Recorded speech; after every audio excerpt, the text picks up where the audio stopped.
పరిశుద్ధ గ్రంథములో నుండి మొదటి దినవృత్తాంతముల గ్రంథం ఫస్ట్ క్రానికల్స్ చాప్టర్ 4 4వ అధ్యాయము 9-10 వచనాలను ఈ సమయంలో మనం చదువుదాం. యబ్బేజు తన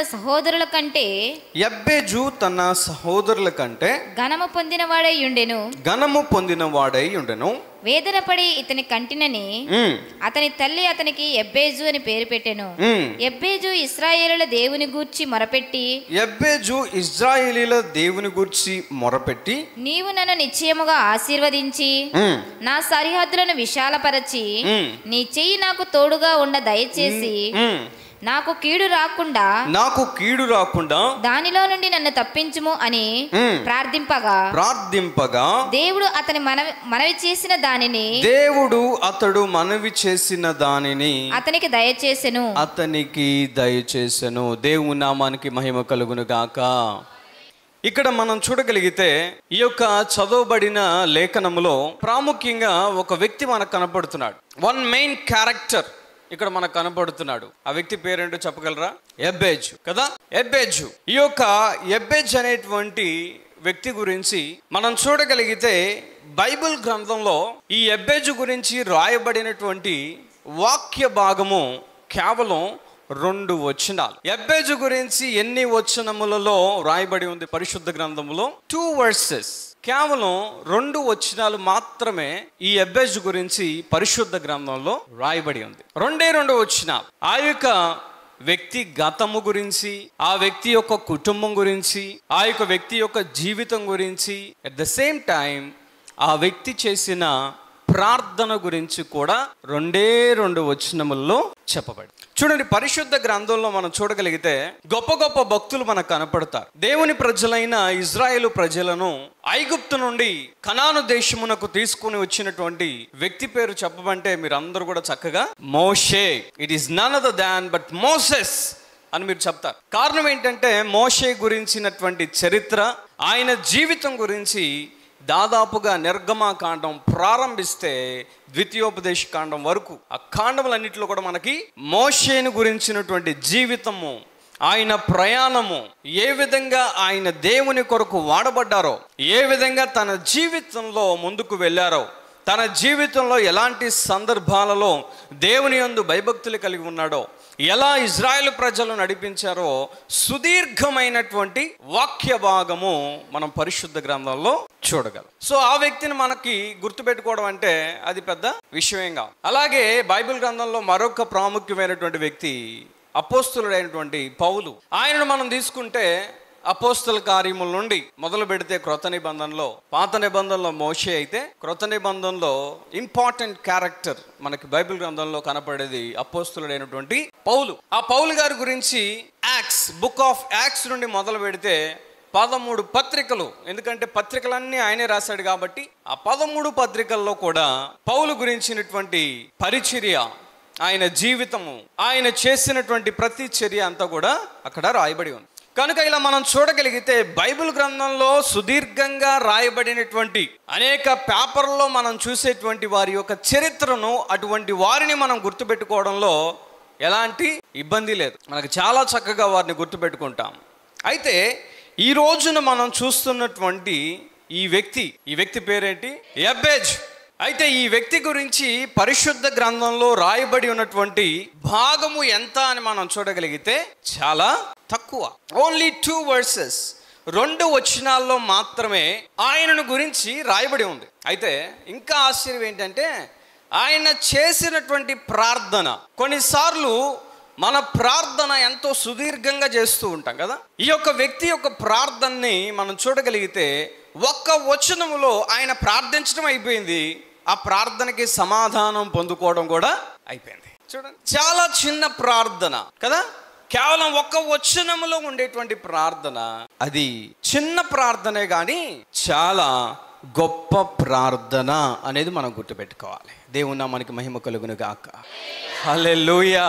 అది చిన్న ప్రార్థనే కానీ చాలా శక్తివంతమైన ప్రార్థన. అది చూడటానికి చాలా చిన్నగా కనపడినా కూడా ఎంతో అద్భుతమైనటువంటి ప్రార్థన ఈ యబ్బేజు చేసినట్లు మనం చూడగలం. అయితే ఈ రోజున మనం వినబోయేటువంటి అంశం ఏంటంటే యబ్బేజు ప్రార్థన, ద ప్రేయర్ ఆఫ్ జాబేజ్. యబ్బేజు ప్రార్థన, అందరూ చెప్పండి, ఇంకొంచెం బిగ్గరగా చెప్పండి, యబ్బేజు ప్రార్థన. ఈ యబ్బేజు చేసినటువంటి ప్రార్థన గురించి మనం దేవుని వాక్యాన్ని వినబోతున్నాం. ఆ యొక్క ప్రార్థనలో నుండి మన ప్రార్థనా జీవితంలో కొన్ని ప్రాముఖ్యమైనటువంటి విషయాలను ఆ ప్రార్థన నుండి మనం నేర్చుకోబోతున్నాం. ఎందుకండి ఒక్క ప్రార్థన, ఆయన ప్రార్థన మీద మనం అంతగా కాన్సన్ట్రేట్ చేయాలి అని అంటే, ఒక వ్యక్తి ఏమన్నాడంటే, he who would search for pearls must dive below అని అన్నాడు. అనకు అర్థం ఏంటంటే, ముత్యాల కోసం వెతికేవాడు సముద్రపు లోతుకు వెళ్తే దొరుకుతాయి, అదే పైన వెతికితే ఏం కనపడతాయి? రాళ్ళు కనపడతాయి కదా. ఎప్పుడైతే ముత్యాలు కావాలో, డైమండ్స్ కావాలో, మనం ఏం చేయాలి? లోతుకు వెళ్ళాలి, డెప్త్కు వెళ్ళాలి. అలాగే ఈ యొక్క ప్రార్థనను మనం గమనించినప్పుడు దానిని ప్రార్థనే కదా అని సాధారణంగా చదివినట్టు చదివేసి వెళ్ళిపోతే అక్కడ మనకి ఎలాంటి ముత్యాలు కనపడవు, ఎలాంటి డైమండ్స్ కనపడవు. అయితే ఈ ప్రార్థనను ఎందుకు మనం 4 ఫాస్టింగ్ ప్రేయర్స్లో ధ్యానం చేయబోతున్నామంటే, ఈ ప్రార్థనలో ఉన్నటువంటి ముత్యాలన్నిటినీ కూడా మనం ఏరుకోబోతున్నాం. గట్టిగా హల్లెలూయా చెప్దాం. హల్లెలూయా. ఆ ప్రార్థనలో ఉన్నటువంటి డైమండ్స్ అన్ని కూడా మనం పొందుకోబోతున్నాం. ఎప్పుడైతే ఆ యొక్క ముత్యాలన్నీ మన ప్రార్థనలో పెట్టుకున్నామో మన జీవితంలో కూడా జయాన్ని మనం చూడబోతున్నాం. హల్లెలూయా. అయితే ఈ యొక్క సమయంలో ఈ యొక్క ప్రార్థన ఎందుకు అంత గొప్పది, ఈ ప్రార్థనను మనం ఎందుకు అంతగా ధ్యానం చేయాలి, ఎందుకు దాని గురించి అంతగా మనం పట్టించుకోవాలి అని అంటే, 10వ వచనం చివరి భాగంలో ఏం రాయబడి ఉంటుంది అంటే, దేవుడు అతడు మనవి చేసిన దానిని అతనికి దయచేసెను. దేవుని నామానికి మహిమ కలుగును గాక. హల్లెలూయా, హల్లెలూయా. మనం అక్కడ చూస్తే రాయబడి ఉన్నటువంటి మాట ఏంటంటే, దేవుడు ఆయన మనవి చేసిన దానిని, యబ్బేజు ఏదైతే దేవునికి మనవి చేసుకున్నాడో, యబ్బేజు ఏదైతే దేవునికి ప్రార్థించాడో, ఆ ప్రార్థించిన దానిని దేవుడు ఏం చేశాడంట? అనుగ్రహించాడు, దయచేశాడు. అయితే ఆ యొక్క యబ్బేజు మాత్రం ఆ ప్రార్థన కేవలం ఒక అంశం పెట్టలేదు. ఒక అంశపు ప్రార్థన అయితే దేవుడు దయచేశాడు అనుకోవచ్చు. అక్కడ యబ్బేజు 4 అంశాలు అడుగుతున్నాడు దేవుణ్ణి. ఎన్ని? 4 అంశాలు దేవుణ్ణి అడిగాడు. ఆ 4 అంశాలు కూడా, ఆ 4 ప్రార్థనా మనవులను, ఆ 4 ప్రార్థనా విన్నపములను దేవుడు దయచేశాడు, దేవుడు వాటిని అనుగ్రహించాడు అని రాయబడి. ఎందుకు ఇది ఇంత గొప్ప ప్రార్థన అయింది అని అంటే, ఆయన ఏదైతే ప్రార్థన చేశాడో దేవుడు వాటిలో సగము దయచేసేను అని రాయబడి ఉందా? చెప్పాలి. దేవుడు వాటిలో 1 దయచేసేను అని రాయబడి ఉందా? లేదు. ఆ యబ్బేజు చేసిన ప్రార్థనలో అనేక అంశాలు ఉన్నాయి. 4 ప్రాముఖ్యమైనటువంటి ప్రార్థనా విన్నపాలు ఉన్నాయి. 4 ప్రేయర్ పాయింట్స్ ని దేవుని దగ్గర పెడితే అక్కడ చివరిలో రాయబడి ఉన్న మాట 10వ వచనం, దేవుడు అతడు మనవి చేసిన దానిని అతనికి దయచేసిన. అనగా ఎన్ని దయచేశాడు దేవుడు? చెప్పండి, చెప్పాలి. అన్ని.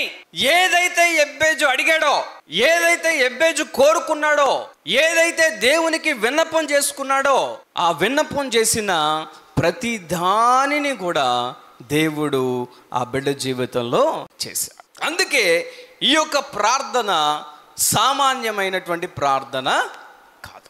మనం ఈ రోజు చాలా వాటి కొరకు అడుగుతాం కదా, ఎన్నో అంశాలు దేవుని దగ్గర పెడతాం, ఎన్నో అంశాలను దేవుని దగ్గర నుండి మనం కోరుకుంటాం, అనేక ప్రార్థనా అంశాలను రాసుకుని దేవుని సన్నిధిలో మనం ప్రార్థన చేస్తాం.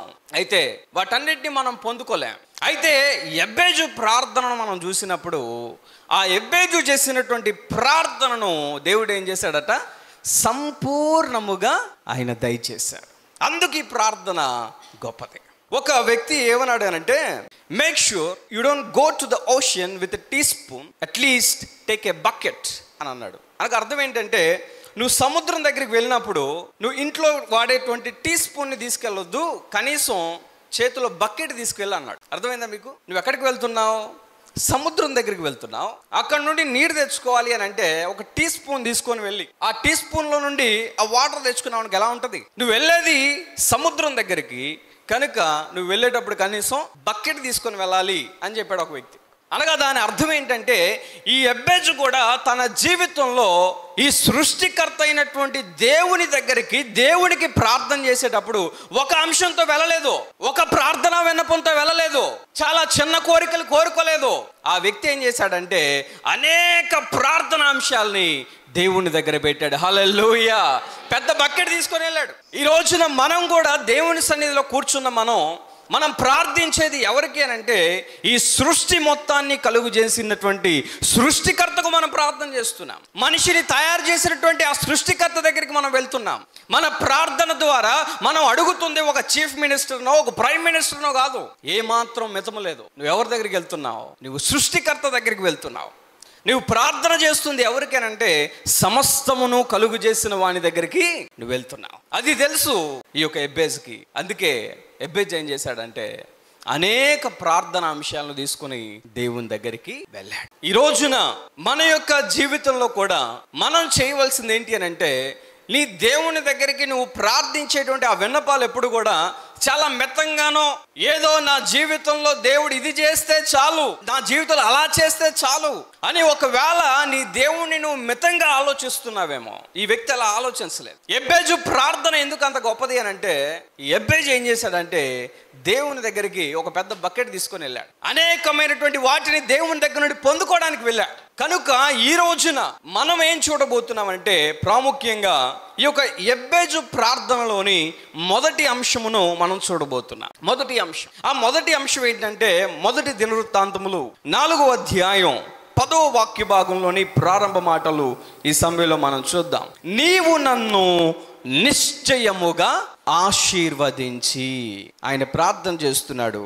ఎబ్బేజు ఇజ్రాయేలుల దేవుని గురించి మొరపెట్టి నీవు నన్ను నిశ్చయముగా ఆశీర్వదించాలి, నిశ్చయముగా నీవు నన్ను ఆశీర్వదించాలి, ఆశీర్వదించాలి. మొట్టమొదటి అంశం, తన ప్రార్థన అంశం ఏంటంటే దేవుని దగ్గర నీవు నిశ్చయముగా నీవు నన్ను ఏం చేయాలి? ఆశీర్వదించాలి. You must surely bless me, bless me, bless me. ఒక్కసారి బిగ్గరగా, దేవా నిశ్చయముగా నీవు నన్ను ఆశీర్వదించాలి. మరలా, దేవా ఈ మార్చి నెలలో నిశ్చయముగా నీవు నన్ను ఆశీర్వదించాలి. హల్లెలూయా.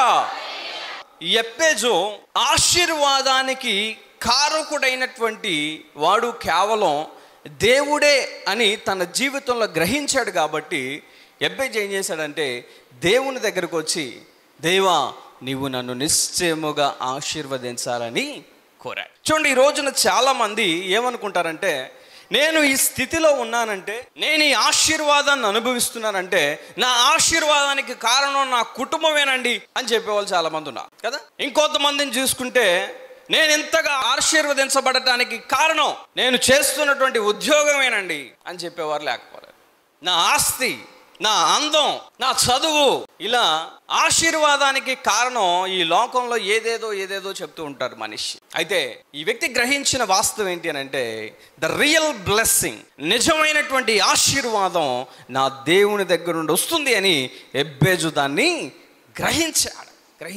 చూడండి, బైబిల్ గ్రంథంలో యాకోబు పత్రిక 1వ అధ్యాయం 16లో అక్కడ రాయబడి ఉంటుంది. దయచేసి చదువుదాం. James chapter 1:16. నా ప్రియ సహోదరులారా, మోసపోకుడి, శ్రేష్టమైన ప్రతి ఈవియు సంపూర్ణమైన ప్రతి వరమును పరసంబంధమైనదై జ్యోతిర్మయుడగు తండ్రి యొద్ద నుండి వచ్చును.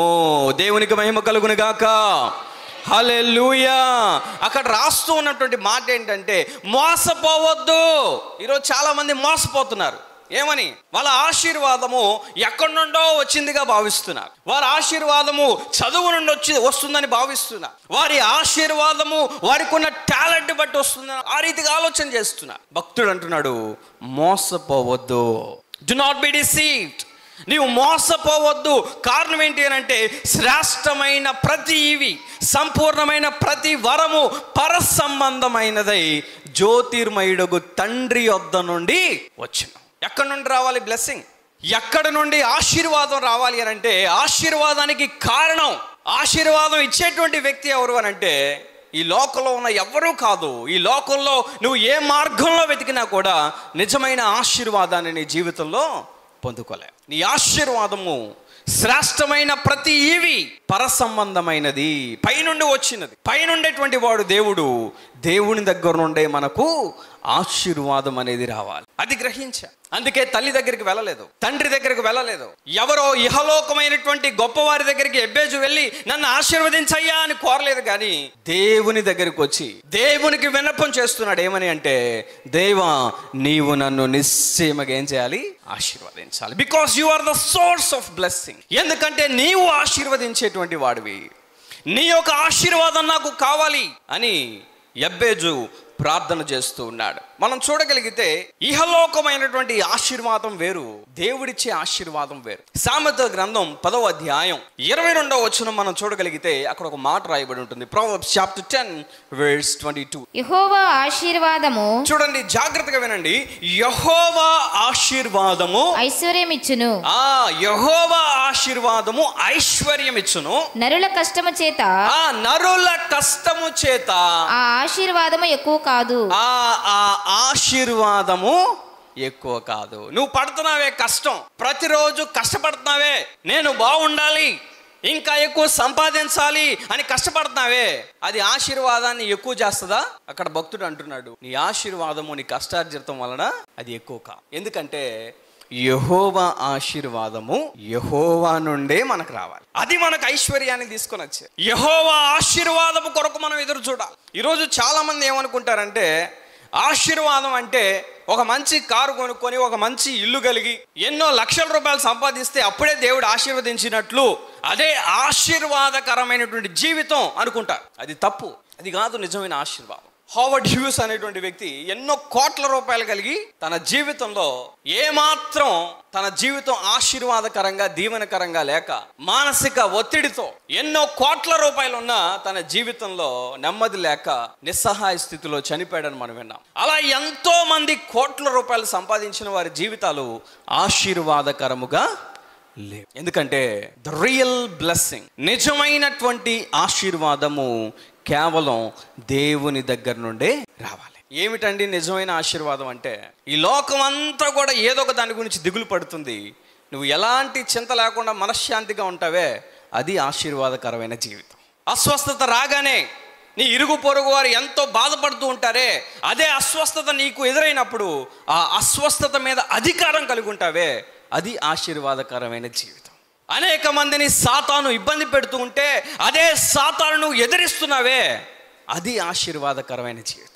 ఎంతో మంది పాపంలో పడిపోతుంటే నీవు మాత్రం నీతిమంతుడిగా నిలబడుతున్నావే, అది ఆశీర్వాదకరమైన జీవితం. ఎవరికి ఉండదు ఆ సంతోషం. ఆ సంతోషం కేవలం దేవుని దగ్గర నుండి వచ్చిన ఆశీర్వాదములోనే ఉంటుంది. నువ్వెంత సంపాదించినా, ఎన్ని ఆస్తులు కూడబెట్టుకున్నా, ఎన్ని ఇల్లులు కట్టుకున్నా, ఎన్ని వాహనాలు సంపాదించుకున్నా, that life is not a blessed life. అది ఆశీర్వదించబడినటువంటి జీవితం ఎంత మాత్రం కూడా కాదు. ఏది ఆశీర్వదించబడినటువంటి జీవితం అంటే అది దేవుని దగ్గర నుండి వచ్చింది మాత్రమే ఆశీర్వదించబడినటువంటి జీవితం అవుతుంది. అది గ్రహించాడు ఎబ్బేజు. అందుకే తన జీవితంలో ఏం చేశాడంటే, ఆ ఎబ్బేజు దేవుని దగ్గరికి వెళ్ళి ధైర్యముగా ఆయన అడుగుతున్నటువంటి ఆ యొక్క విన్నపం ఏంటి అని అంటే, లార్డ్ బ్లెస్ మీ, బ్లెస్ మీ. దేవా నీవు నన్ను నిశ్చయముగా ఆశీర్వదించు అని ప్రార్థన చేస్తున్నాడు. మనం చూడగలిగితే ఈ యొక్క వ్యక్తి యొక్క పేరు చూడండి. 9వ వచనం, మొదటి దినవృత్తాంతములు 4వ అధ్యాయం 9వ వాక్యాన్ని మనం చూసినప్పుడు అక్కడ ఎబ్బేజు అనేటువంటి మాటతో ఈ యొక్క వచనం ప్రారంభించబడింది. ఈ యొక్క ఎబ్బేజు అనేటువంటి పేరుకు అర్థం ఏంటి అని మనం చూడగలిగితే అక్కడ కింద ఫుట్ నోట్లో ఒక మాట రాయబడింది చూడండి. చెప్పాలి అందరూ, వేదన. ఏంటంట? వేదన. ఎబ్బేజు అనగా అర్థం ఏంటంటే వేదన. వేదన అంటే పెయిన్, సారో, బాధ కలిగించేవాడు అనే అర్థం. ఇక్కడ రాయబడినటువంటి మాట వేదన అని ఎందుకు అతనికి పేరు పెట్టారంటే కారణం అక్కడే ఉంది. చదవండమ్మా. వేదన పడి ఇతని కంటినని, వేదన పడి ఇతన్ని కంటినని అతని తల్లి అతనికి ఎబ్బేజు అని పేరు పెట్టెను. అతని తల్లి అతనికి ఎబ్బేజు అని పేరు పెట్టింది. ఎందుకు ఆ పేరు వచ్చిందంటే ఎబ్బేజుకి కారణం, ఆ తల్లి ఇతన్ని కనేటప్పుడు ఎంతో బాధను అనుభవించింది, ఎంతో వేదన పడింది. ఆ వేదన తట్టుకోలేక వీడిని చూస్తే నాకు ఆ వేదన గుర్తు రావాలని వాడికి ఆ పేరు పెట్టేసింది. ఏంటంటే వీడి పేరు వేదన అని పెట్టేసింది. వేమన కాదు, వేమన అని పెట్టలేదు. ఏమని పెట్టింది? వేదన అని పెట్టింది. తన జీవితంలో తన తల్లిని బాధపరిచిన కారణము చేత, తన తల్లిని అతను ఇబ్బంది పరిచిన కారణము చేత అతనికి పెట్టిన పేరు ఏంటంటే వేదన. వేదన. వీడిని చూస్తే నాకు ఆ వేదన గుర్తు రావాలి, వీడు నన్ను ఎంతగానో బాధ పెట్టాడు, వీడు నన్ను ఎంతగానో ఏడిపించాడు, కాబట్టి వీడి పేరు వేదన.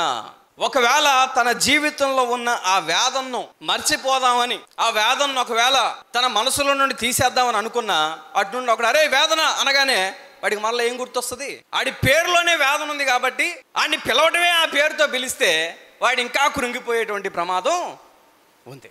కాబట్టి ఎంతగా తనలో ఉన్న వేదనను, బాధపరిచే గుణాన్ని తీసేసుకుందాం అనుకున్నా కూడా ఆ పేరు పెట్టి పిలవడం వలన ఖచ్చితంగా వాడు నిజంగానే జీవితంలో వేదన పడే అవకాశం ఉంది. అటువంటి పేరు పెట్టింది తల్లి. కారణం, ఆ యొక్క బిడ్డను కనినప్పుడు తన తల్లి ఎంతగానో బాధపడింది. ఈ సమయంలో ప్రియమైనటువంటి దేవుని బిడ్డలారా, మన యొక్క జీవితంలో కూడా మనం చూడగలిగితే అనేక మంది మనకి కొన్ని పేర్లు పెట్టచ్చు కదా. మీ పేరు ఏదైనా కూడా కొంతమంది మీకు ఒక ట్యాగ్స్ ఇస్తూ ఉంటారు కదా. సోమరివాడు, సోమరిది, ఎప్పుడు చూడు చురుకుగానే ఉండదు, లేదా నాశనం చేయువాడు అనగా వీడెప్పుడు నాశనమే చేస్తాడు, ఏ పని చేయి నాశనమే, ఏ వస్తువు పట్టుకో నాశనమే, ఏదన్నా బయటికి వెళ్ళి కొనుక్కొనరా నాశనమే. ఇలా ఎన్నో ట్యాగ్స్ మనం నిత్యము నిత్యము నిత్యము అటువంటి పేర్లు ఎవరో ఒకరు మనకి ఇస్తూనే ఉంటారు. అయితే మనం ముందుకు వెళ్దామా అంటే జీవితంలో వారిచ్చినటువంటి ఈ లోకం మనల్ని జడ్జి చేసిన విధానాన్ని బట్టి మనం ఏమాత్రం కూడా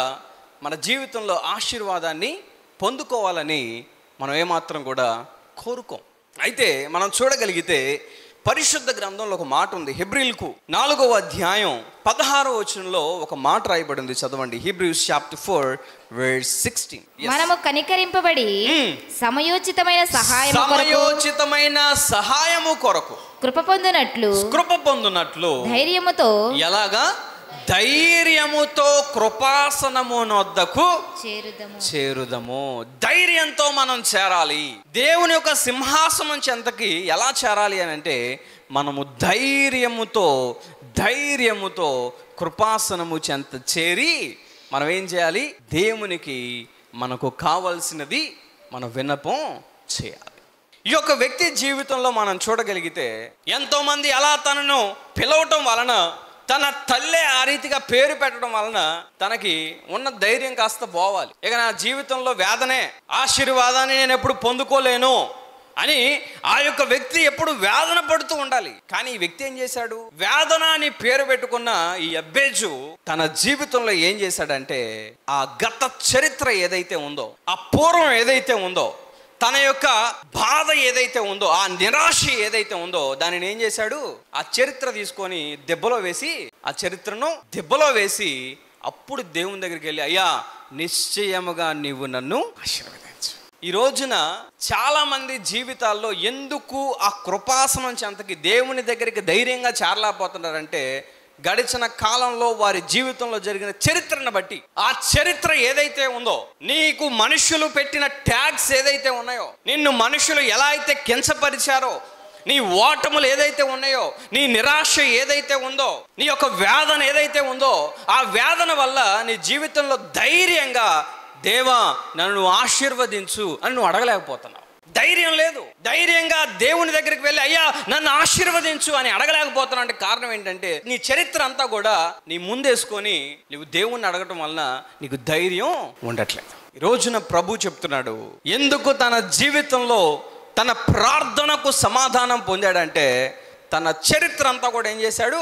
పక్కన పెట్టి, తన తల్లి తనకిచ్చిన పేరును పక్కన పెట్టి, తన యొక్క వేదనను పక్కన పెట్టి, తనలో ఉన్న ఆవేదనను పక్కన పెట్టి, అపజయాలను పక్కన పెట్టి, తను ఏదైతే చరిత్రలో తప్పులు చేశాడో అవన్నీ కూడా పక్కన పెట్టేసి సర్వ సృష్టికర్త అయినటువంటి దేవుని దగ్గరికి వెళ్ళి, సకల ఆశీర్వాదములకు కారణభూతుడైనటువంటి దేవుని దగ్గరికి వెళ్ళి ఏమంటున్నాడు అని అంటే, అయ్యా నిశ్చయముగా నీవు నన్ను ఆశీర్వదించాలి. ధైర్యంగా వచ్చా. ఈ లోకంలో ఒకటి దగ్గరికి వెళ్ళి మాట్లాడాలంటే ధైర్యం సరిపోదు. కారణం ఏంటంటే, అరే నీ వల్ల నీ తల్లి వేదన పడిందంట కదా, ఇంకా మరలా నాకు కూడా వేదన కలిగించడానికి నా దగ్గరకు వచ్చావా అని అనొచ్చు. వాడికి ధైర్యం సరిపోదు. కానీ దేవుని దగ్గరికి వెళ్ళడానికి ధైర్యం చేసుకొని దేవుని దగ్గరికి వెళ్ళాడు. దేవునికి మహిమ కలుగును గాక.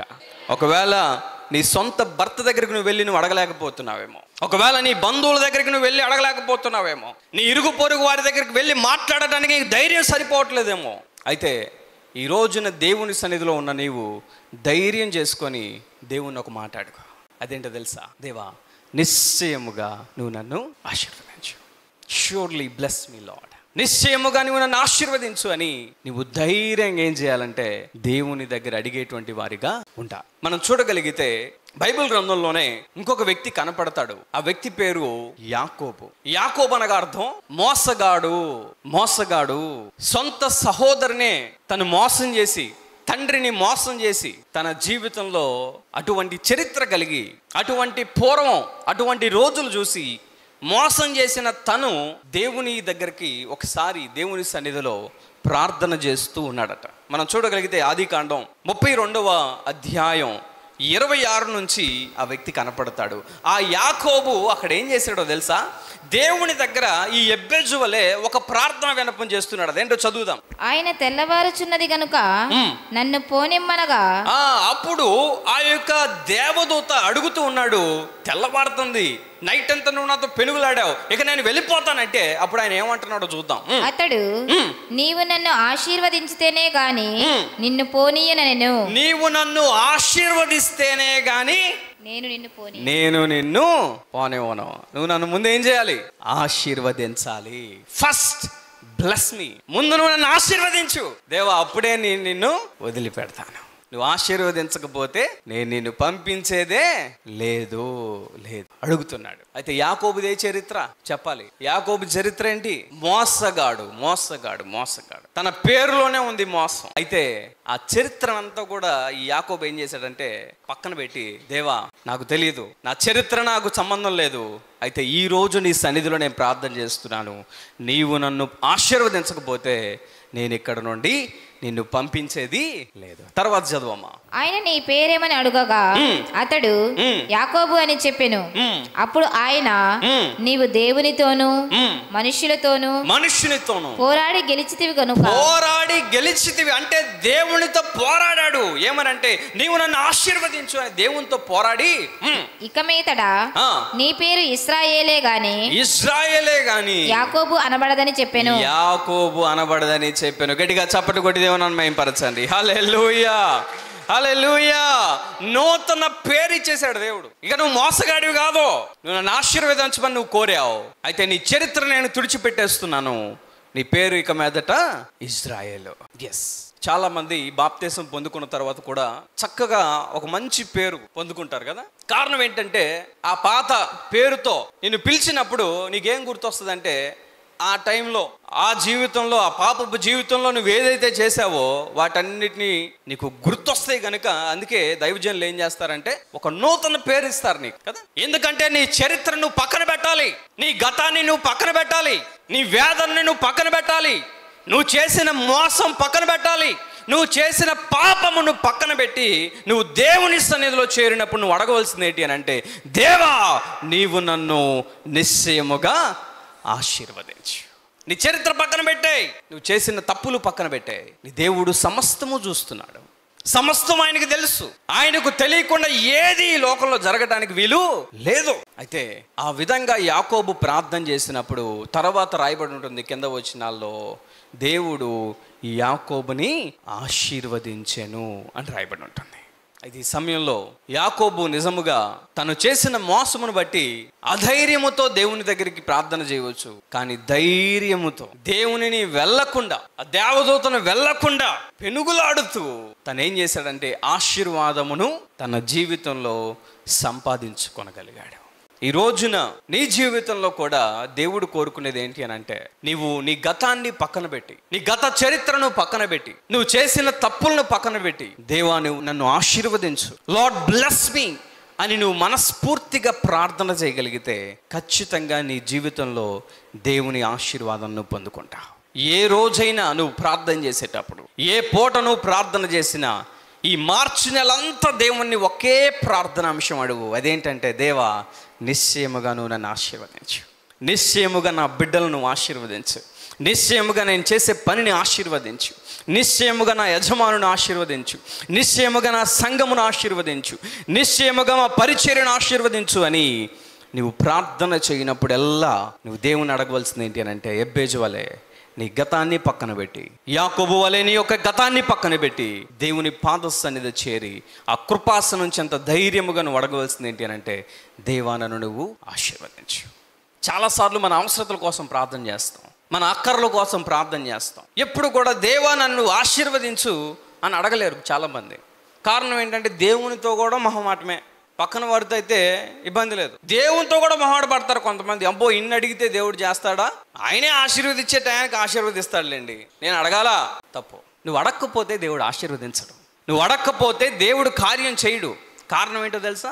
ఈ యొక్క యెబ్బేజుకు అనేక మంది సహోదరులు ఉన్నారు. ఫస్ట్ క్రానికల్స్ చాప్టర్ 4 verse 9, మొదటి దినవృత్తాంతములు 4వ అధ్యాయం 9వ వాక్యం. యెబ్బేజు తన సహోదరుల కంటే యెబ్బేజు తన సహోదరుల కంటే ఘనము పొందినవాడై ఉండెను. గట్టిగా చప్పట్లు కొట్టి ప్రభువుని మహిమపరుద్దాం. హల్లెలూయా. ఈ యొక్క యెబ్బేజు తన జీవితంలో తన సహోదరులందరికంటే కూడా ఘనమైన వాడు అని పేరు పొంది. అసలు నిజంగా యెబ్బేజు ఘనమైన వాడా, లేకపోతే ఆ కుటుంబంలో వేదన కలిగించేవాడా? వేదన కలిగించేవాడు కదా. తన తల్లి అలాంటి స్టేట్మెంట్ ఇచ్చింది కదా, అలాంటి పేరు పెట్టింది కదా. తన ఇతర సహోదరుల మీద ఆ యొక్క తల్లి బాధపడినట్టు, ఆవేదన పడినట్లు, వేదన పడినట్లు మనకు బైబిల్ గ్రంథంలో ఎక్కడ కూడా రాయబడలేదు. వేదన కలిగించేవాడు ఎవడైనా ఉన్నాడంటే ఆ కుటుంబంలో యెబ్బేజే. యెబ్బేజు మాత్రమే ఆ కుటుంబంలో వేదన కలిగించేవాడు. అయితే అటువంటి యెబ్బేజు మిగతా సహోదరుల కంటే కూడా ఎలా ఉన్నాడంట? చదవండి, అక్కడ రాయబడిన మాట, తన సహోదరుల కంటే ఘనము పొందిన వాడై ఉండెను. గట్టిగా చప్పట్లు కొట్టి ప్రభువుని మహిమపరుద్దాం. మిగతా సహోదరుల కంటే ఘనమైన వాడిగా పేరు పొందుకున్నాడు ఆ కుటుంబంలో. కారణం ఏంటో చెప్పండి? ఒకటే రీజన్ ఒకటే. ఆ సహోదరులు నన్ను ఆశీర్వదించయ్యా అని దేవుణ్ణి అడగలేదు. ఈ యెబ్బేజు దేవుని దగ్గరికి వెళ్ళి, నీవు నన్ను నిశ్చయంగా ఆశీర్వదించన్నాడు. దేవుని ఆశీర్వాదం వలన మిగతా సహోదరుల కంటే కూడా ఘనమైన వాడు అని అనిపించుకున్నాడు. గట్టిగా చప్పట్లు కొట్టి ప్రభువుని మహిమపరుద్దాం. హల్లెలూయా, హల్లెలూయా. దేవుని సన్నిధిలో ఎంతమంది ఉన్నాం, దేవుని దృష్టిలో ఎవరు ఘనమైన వారిగా ఉంటారో తెలుసా? ఎవరు ఆశీర్వదించబడినటువంటి వారిగా ఉంటారు అంటే, ఎవరైతే ఆయన్ని అడుగుతారో, ఎవరైతే ఆయనను మొరపెడతారో, ఎవరైతే ఆయనకు ప్రార్థన చేస్తారో వారు మాత్రమే దేవుని యొక్క ఆశీర్వాదాన్ని పొందుకుంటారు. దేవుడు ఆశీర్వదించడానికి ఎప్పుడు సిద్ధంగా ఉంటాడు. అయితే ఆ ఆశీర్వాదాన్ని మనం పొందుకోవాలంటే మనం ఏం చేయాలంటే, ఆ ఆశీర్వాదాన్ని అడిగి పొందుకోవాలి. నువ్వు అడగనిదే ఖచ్చితంగా నీ దేవుడు ఆ ఆశీర్వాదకరమైన జీవితము నీకు అనుగ్రహించడు. ఆయన ప్రేమమయుడే, ఆయన నీ జీవితంలో మేలు చేయాలని చూసేటువంటి దేవుడే, నిన్ను దీవించాలని కోరే దేవుడే. కానీ డిస్క్లైమర్ ఏంటంటే, నీవు ఖచ్చితంగా ఆ ఆశీర్వాదమును అడిగితే నీవు దాన్ని స్వాధీనపరచుకోగలవు. నువ్వు అడిగితే నీవు ఘనమైన వాడిగా నీ జీవితంలో ఉండగలవు. అందరము కూడా ఈ సమయంలో కళ్ళు మూసుకొని ఆ యెబ్బేజు ఎలా అయితే ప్రార్థన చేశాడో, ఈ నెలలో దేవా ఆశీర్వాదకరమైనటువంటి నెలగా ఈ నెల నాకు ఉండాలి, నీ ఆశీర్వాదము నేను పొందుకోవాలి, నా ఇంట్లో ఉన్నటువంటి వారందరికంటే కూడా నేను ఘనమైన వాడిగా ఉండాలి, నా సంఘములో నేను ఘనమైన వాడిగా ఉండాలి, నా జీవితంలో ఘనమైన వాడిగా ఉండాలని ఈ సమయంలో చిన్న ప్రార్థన నువ్వు చేయగలిగితే నిశ్చయముగా నీ దేవుడు నిన్ను ఆశీర్వదించబోతున్నాడు.